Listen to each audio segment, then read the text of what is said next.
98.3 मिरचीवर हाय, मी आहे मिरची वैदेही आणि आज आपल्यासोबत आहे मिस्टर हिरेन पंजवानी, जे आहेत अक्षय स्टडी अब्रॉड नाशिक इथले ट्रेनिंग मॅनेजर. सो सर, सगळ्यात पहिले तर I really want to know की परदेशात जाण्यासाठी सर्वात चांगली इंग्लिश प्रोफिशियन्सी टेस्ट कोणती आहे? बरं, आजच्या काळात मुलांना खूप वेगवेगळ्या इंग्लिश प्रोफिशियन्सी टेस्टचे ऑप्शन्स अवेलेबल आहेत. IELTS, टोफेल, PT, अकॅडमिक आणि ड्युओलिंगो इंग्लिश टेस्ट असे 4 ऑप्शन्स आहेत. त्याच्यामधून एक सिलेक्ट करावे लागते आणि ह्यांच्यामध्ये एक बेस्ट जर आपल्याला सिलेक्ट करायचं असेल तर त्याच्यामध्ये काही फॅक्टर्स बघावे लागतात. पहिला कम्फर्ट आणि दुसरा एक्सेप्टन्स.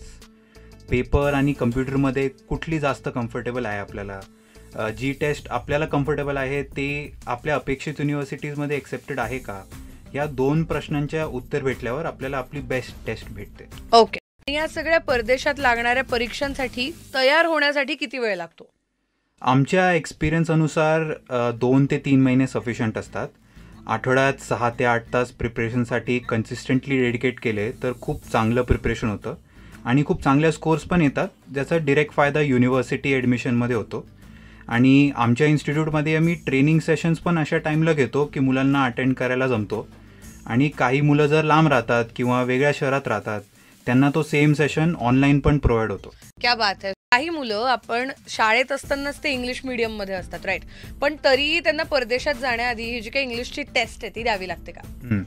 आपल्या देशात कोणाची पण मातृभाषा ही इंग्लिश नाही आहे, म्हणून परदेशात जे इंग्लिश स्पीकिंग कंट्रीज आहेत तिथे आपल्याला प्रूव्ह करावा लागतो की आम्हाला ही भाषा एवढी समजते की तिथे राहण्यामध्ये आणि तिथल्या अकॅडमिक्स परस्यू करण्यामध्ये काही लँग्वेज बॅरियर नसणार.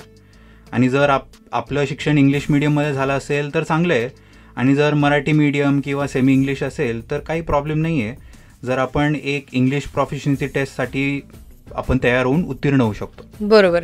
क्या बात आहे. So thank you so much. I think जी मुलं आता येणाऱ्या वार्षिक वर्षामध्ये फॉरेनला जायचा, फॉरेन एज्युकेशनचा विचार करतात, त्यांच्यासाठी दिस विल बी व्हेरी हेल्पफुल. भारताच्या एंट्रन्स टेस्ट आणि विदेशातल्या ॲडमिशन यासाठी लागणाऱ्या परीक्षेत काय फरक असतो नेमका? मला तर 3 मोठे फरक दिसतात. पहिला, भारताच्या एंट्रन्स टेस्टमध्ये मेमोरायझेशन थोडा जास्त असतो आणि विदेशात लागणाऱ्या परीक्षेमध्ये रिझनिंग, प्रॉब्लेम सॉल्विंग आणि क्रिटिकल थिंकिंग सारखे स्किल्स जास्त लागतात. दुसरा, स्कोरिंग आहे. भारताच्या परीक्षामध्ये फक्त एक रँक दिला जातो. काही विदेशाच्या परीक्षेत पण असतात, पण त्याच्यासोबत बाकी अनेक मेट्रिक्स असतात आणि फक्त एक रँक बघून ॲडमिशन्समध्ये कट ऑफ्स नसतात. आणि तिसरा, माझ्या मते सर्वात महत्त्वाचं, टेक्नॉलॉजी. ओके. GRE आणि SAT टेस्टमध्ये असे पण प्रश्न असतात ज्याची डिफिकल्टी लेवल मुलाच्या परफॉर्मन्सवर रिअल टाईम ॲडजस्ट होते.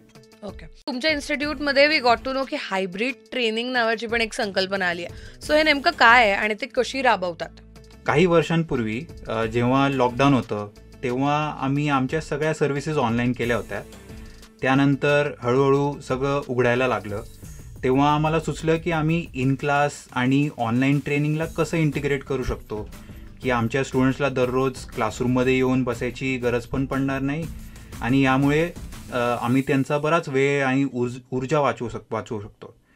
आता आमच्याकडे लोक भारताच्या वेगवेगळ्या प्रदेशातून व विदेशातून पण येतात, जसं मिडल ईस्ट, अमेरिका, युरोप, आणि आम्ही त्यांना लाईव्ह आणि इंटरॅक्टिव्ह ट्रेनिंग सेशन्स देतो. ओके.